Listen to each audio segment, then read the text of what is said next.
India weapons, radars, UAV, missiles வாங்குற ரூல்ஸை புதுசாக எழுத போகிறாங்க.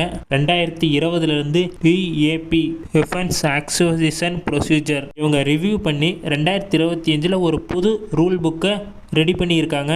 அதுதான் டிஏபி 2025. வாங்க ஃப்ரெண்ட்ஸ், டிஏபி 2025 ரூல் புக்கை பற்றி முழுசாக பார்க்கலாம். இந்த ரூல் புக்கால் என்ன பெருசாக நடக்க போகுதுன்னு பார்த்தீங்கன்னா அப்படி இல்லை. இந்த ரூல்ஸால் தான் இந்தியா ஒரு பொருளை வெளிநாட்டிலேருந்து எப்படி வாங்கணும், எத்தனை பர்சன்டேஜ் அதை உள்நாட்டிலே தயாரிக்கணும், எத்தனை பர்சன்டேஜ் அதை வெளிநாட்டில் தயாரிக்கணும், இந்த ரூல்ஸ் எல்லாமே இந்த ரூல் புக்கு கீழே தான் இருக்கும். இதை வச்சு தான் நம்ம ஒரு பொருளை சீக்கிரமாகவும் வாங்க முடியும், அதே நேரத்தில் ஒரு டெக்னாலஜியும் வாங்க முடியும். இப்போ இந்த ரூல் புக்கில் சில ரூல்ஸை மாற்றி இருக்காங்க.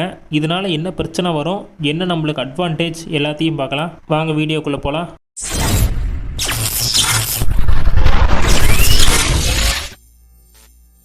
இதில் ரெண்டு முக்கியமான நோக்கம் இருக்குது. ஒன்று, இந்திய இராணுவம் வேகமாக மாடர்னைசேஷன் ஆகணும். ரெண்டாவது, ஆத்ம Nirbhar Bharat, made in India உண்மையாக நடக்கணும். இந்த அமைப்பை வழி நடத்துறதுக்கு ஒரு ஹை லெவல் கமிட்டியை அமைச்சிருக்காங்க. இதனால வெப்பன்ஸ் லேட் ஆகாமல் நம்மளுக்கு கிடைக்கும், இந்திய கம்பெனிஸோட தடைகள் கம்மியாகும், முக்கியமான டெக்னாலஜி சீக்கிரமாக நம்மளுக்கு கிடைக்கும். ஆனால் இதில் ஒரு பெரிய சிக்கல் இருக்குது. அதுதான் உள்நாட்டு பொருட்களை தான் யூஸ் பண்ணணும்னு போட்ட ஐசி ரூல்ஸ். இப்போ 2020 இந்த ரூல் புக்கில் என்ன இருந்துச்சுன்னா 50% இருந்து 60% வரைக்கும் இந்திய பங்கு கண்டிப்பாக இருக்கணும்னு ஒரு ரூல்ஸ் போட்டிருந்தாங்க.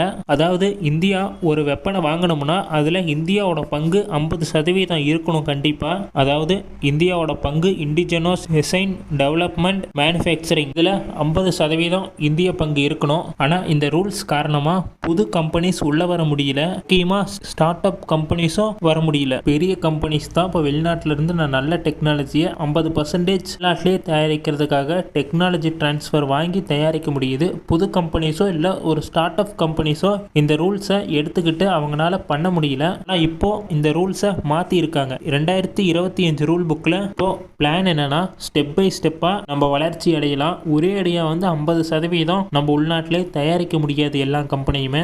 முதல் வருஷம் ஒரு 30% நம்ம உள்நாட்டு கண்டென்ட் இருந்தால் போதும் அந்த ஆயுதத்தில்.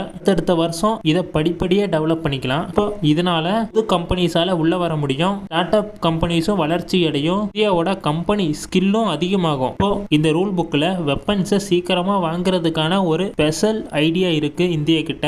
2025 ரூல் புக்கில் ஒரு எக்ஸ்க்ளூசிவ் சிங்கிள் வெண்டார் ரூட்டை இந்தியா ஃபாலோ பண்ண போகுது. அதாவது ஒரு பொருளுக்கு ஒரு இந்தியன் வெண்டார் இருந்தால் மட்டும் போதும், அந்த பொருளை இந்தியா வாங்குறதுக்கு ரெடியாக இருக்க போறாங்க. ஆனால் சில கண்டிஷன் இருக்கு. இப்போ ஸ்மால் வெப்பன்ஸ், ஸ்மால் ட்ரோன்ஸ் மாதிரி குவாலிட்டி யூஸ் ஐடியாஸ் காம்படிஷன் இல்லாம, வெண்டர் இல்லாம இந்திய கம்பெனிஸுக்கு தர போறாங்க. இந்த மாதிரி தரதுனால இந்தியாவோட சின்ன சின்ன கம்பெனிஸும் வளர்ச்சி அடையும். சின்ன சின்ன ஐடியாவை வச்சு அவங்களால மேலே வர முடியும். இப்போ இந்த சின்ன கம்பெனிஸுக்கு 5 இருந்து 6 வருஷம் அவங்க கரெக்டா இந்த வேலையை பண்ணிட்டாங்கன்னா அதுக்கப்புறம் அவங்களுக்கு பெரிய ஆர்டரை கொடுக்கலாம். அவங்க ஸ்கில்லும் வளர்ச்சி அடைஞ்சிருக்கும். இதனால ஒரு பெரிய ஆர்டரை அவங்களால சமாளிக்க முடியும். இப்போ இந்தியா ஒரு பொருளை டிசைன் பண்ணி இந்தியாவில் உருவாக்குற யூனிட் இல்லையனாலும் அந்த பொருளை ஃபாரின்ல உருவாக்கி நம்ம இந்தியாவுக்கு அனுப்ப முடியும். இதையும் இந்திய பொருளாக தான் எடுத்துக்குவாங்க. இதை வெளிநாட்டிலிருந்து வாங்குற பொருளை எடுத்துக்க மாட்டாங்க. இந்த ரூலும் 2025 ரூல் புக்ல இருக்கு.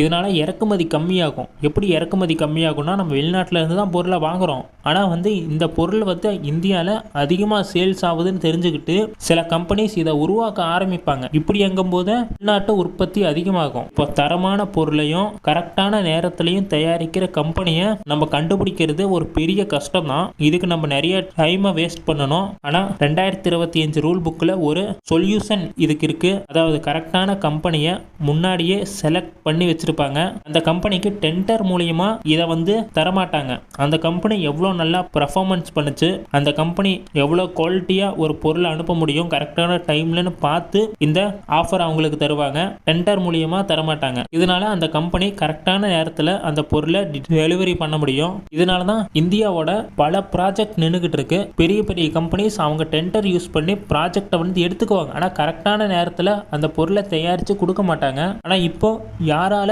அந்த பொருளை கரெக்டாக தயாரித்து கொடுக்க முடியும்னு பார்த்து தான் நம்ம பொருளை ஆர்டரை தரப்போகிறோம். இப்போ 2025 ரூல் புக்கில் 3 முக்கியமான மாற்றத்தை கொண்டு வந்திருக்கோம். இதனால இந்தியாவோட கம்பெனிஸ் படிப்படியாக வளர்ச்சி அடையும். முக்கியமாக இந்தியாவோட ஒரு கம்பெனியும் வளர்ச்சி அடையும். இதனால கரெக்டான கம்பெனியை முன்னாடியே செலக்ட் பண்ணிடுவாங்க. இப்போ இந்த ரூல்ஸ் எல்லாம் கரெக்டாக நம்ம ஃபாலோ பண்ணோம்னா இந்தியா வெப்பன் சீக்கிரமா மாடர்னைசேஷன் ஆகும். மேட் இன் இந்தியா இன்னும் ஸ்ட்ராங் ஆகும். இது இல்லாம இந்திய கம்பெனிஸ்க்கு முன்னுரிமை தருவாங்க. இது ஒரு மிகப்பெரிய ஸ்ட்ராட்டஜி ரீசெட் தான் மெட்டீரியலுக்கு. இதுல இருந்து தான் நம்ம future weapons, drones, radars, missiles எல்லாமே வரப்போகுது. இப்போ இந்த 2025 புது ரூல் புக்கை பத்தி நீங்க என்ன நினைக்கிறீங்கன்னு கமெண்ட் பண்ணுங்க. இந்த வீடியோ உங்களுக்கு பிடிச்சிருந்தா லைக், ஷேர், சப்ஸ்கிரைப் பண்ணுங்க. கூடிய சீக்கிரமாவே அடுத்த வீடியோல பார்க்கலாம். பாய், குட் நைட்.